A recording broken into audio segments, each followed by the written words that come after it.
तो प्यारे बच्चों, स्वागत है आपका इस दूसरे वीडियो में। आज मैं आपको क्वेश्चन नंबर 8 से करवाने वाला हूं इसका सॉल्यूशन। उम्मीद है कि आपने पिछला वीडियो देखा होगा। इस वीडियो में बच्चों हम लोग देखते हैं 8 नंबर क्वेश्चन में क्या कहा गया है। तो समरूप गोलों ए तथा बी में प्रत्येक पर आवेश का मान 6.5 गुना 10⁻⁻7 कूलम है।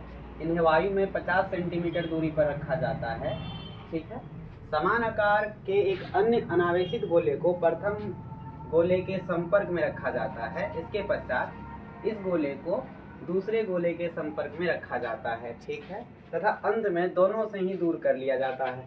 अब प्रथम दोनों गोलों के मध्य नए विद्युत बल का मान कितना होगा।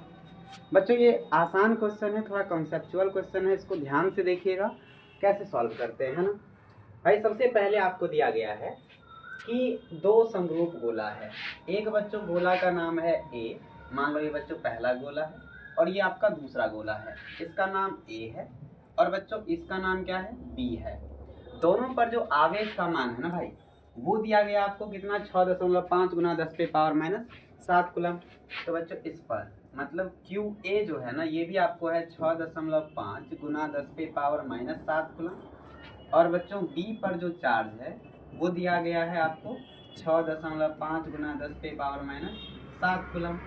अब कहा गया है कि भाई साहब वायु में इन्हें एक दूसरे से कितनी दूरी पर रखा गया है, 50 सेंटीमीटर की दूरी पर रखा गया। ठीक है। अब देखो आगे है कि समान आकार के एक अन्य अनावेशित गोले को प्रथम गोले के संपर्क में रखा जाता है। मतलब ये कि अब एक तीसरा गोला लाया जाता है जिसका नाम क्या है बच्चों, सी, जिसका आकार पहले वाले गोले के आकार के तुलना में समान है। इन दोनों को अब एक दूसरे के संपर्क में लाया जाता है। तो बच्चों यदि हम क्या करते हैं, तो यदि एक अनावेशित गोले को किसी आवेशित गोले के संपर्क में लाते हैं तो ये आवेशित गोला क्या करता है, चार्ज का बंटवारा कर लेता है। आपने पढ़ा होगा चार्जिंग बाय कंडक्शन में कि जब किसी अनावेशित वस्तु को आवेशित वस्तु के संपर्क में लाते हैं तो ये अनावेशित वस्तु भी आवेशित हो जाता है, मतलब अनचार्ज ऑब्जेक्ट भी चार्ज हो जाता है। और बच्चों दोनों पर फिर चार्ज का वैल्यू हाफ हाफ हो जाएगा। और बच्चों तब यहाँ ए पर और जो सी पर चार्ज है वो आ जाएगा आपका कितना, तो 6.5 × 10⁻⁻7 का आधा। और बच्चों ये हो जाएगा कितना, 3.25 गुना 10⁻⁻7 कूलम। ये इतना तक कहा गया। पहले हमको कहा गया था कि एक अन्य अनावेशित गोले को प्रथम गोले के संपर्क में रखा जाता है, इतना हमने किया। एक तीसरा गोला लिया जिसका नाम था सी, इसको मैंने किसके संपर्क में लाया, ए के संपर्क में लाया। जब हम इसको ए के संपर्क में लाएंगे तो ए क्या करेगा, अपना आधा चार्ज सी को दे देगा। यदि ये अपना आधा चार्ज सी को देगा, इसके पास भी आधा ही चार्ज बचेगा। तब ए के पास और सी के पास चार्ज का मान कितना हो जाएगा बच्चों, 3.25 गुना 10⁻⁻7 कूलम। अब देखो फिर कहा जाता है इसके पश्चात इस गोले को दूसरे गोले के संपर्क में रखा जाता है। मतलब ये सी को पहले ए के संपर्क में लाए तो पहले सी पर कुछ चार्ज नहीं था, लेकिन अब इसके पास चार्ज आ गया है 3.25 गुना 10⁻⁻7 कूलम। अब सी को उठाए यहाँ से और अब किसके पास ला दिए, तो अब बच्चों ला दिए इसको किसके पास, बी के पास, बी के संपर्क में। बी के पास ऑलरेडी कितना चार्ज है, 6.5 गुना 10⁻⁻7 कूलम। और बच्चों सी के पास चार्ज कितना आ गया, 3.25 गुना 10⁻⁻7 कूलम।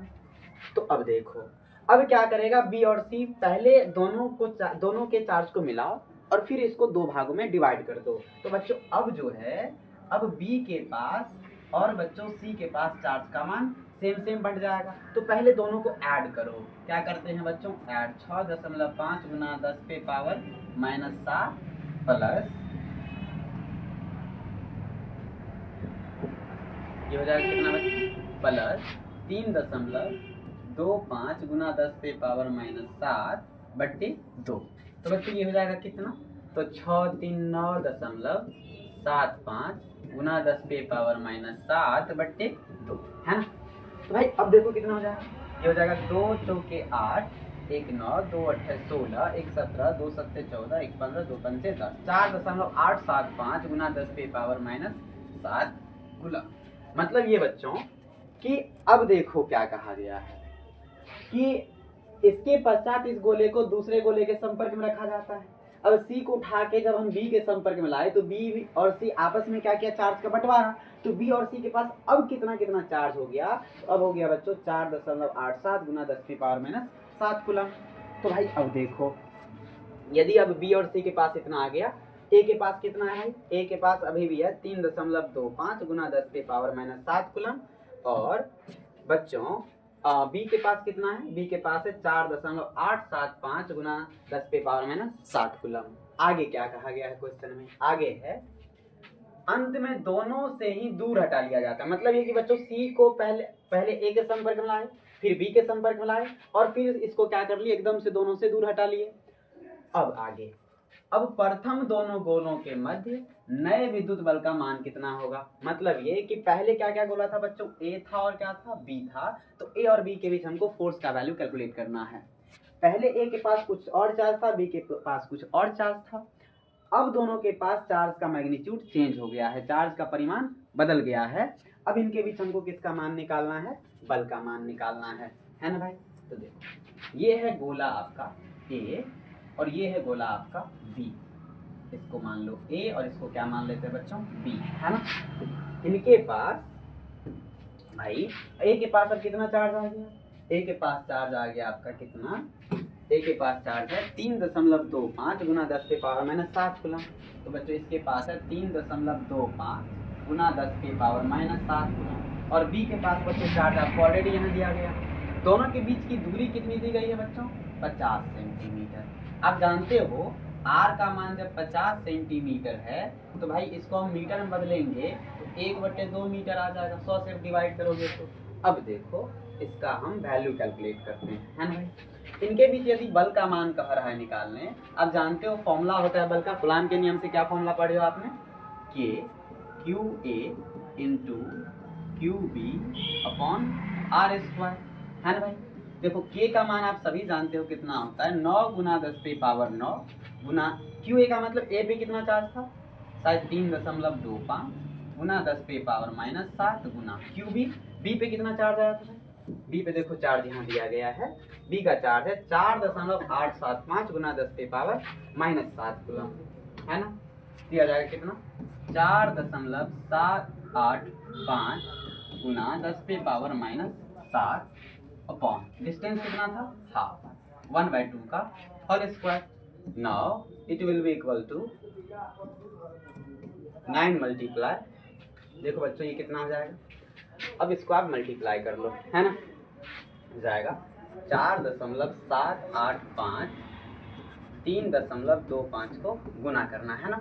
ये हो गया 5 × 5 = 25 का 5 2 8 × 5 = 40 2 42 का 2 4 5 × 35 4 × 40 का 9 3 5 × 4 = 20 3 23, है ना भाई। ये कितना आ जाएगा, 5 × 10 का 0 हाथ से 1 8 × 16 = 17 का 7 हाथ से 1 7 × 14 = 15 का 5 हाथ से 1 4 × 8 9।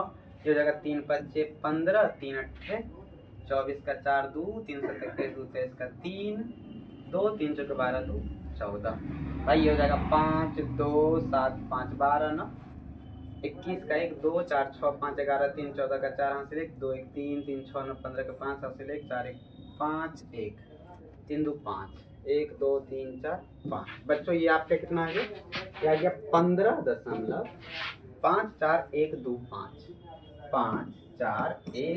5।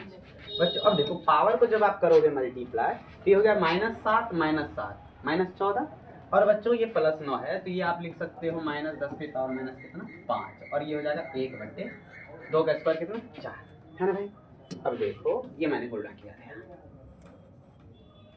अब भाई आपका कितना हो जाएगा, अब आपका हो जाएगा, आप ये मेन बट्टा के नीचे 4 कहाँ ऊपर, then it will equal to, पहले इन दोनों को गुना कर लो, 9 25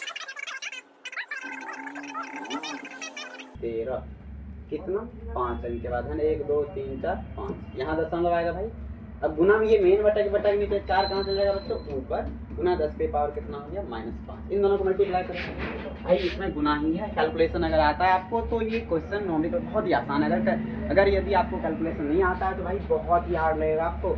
चलो गुना करते हैं, सबको कितना हो जाएगा 4 5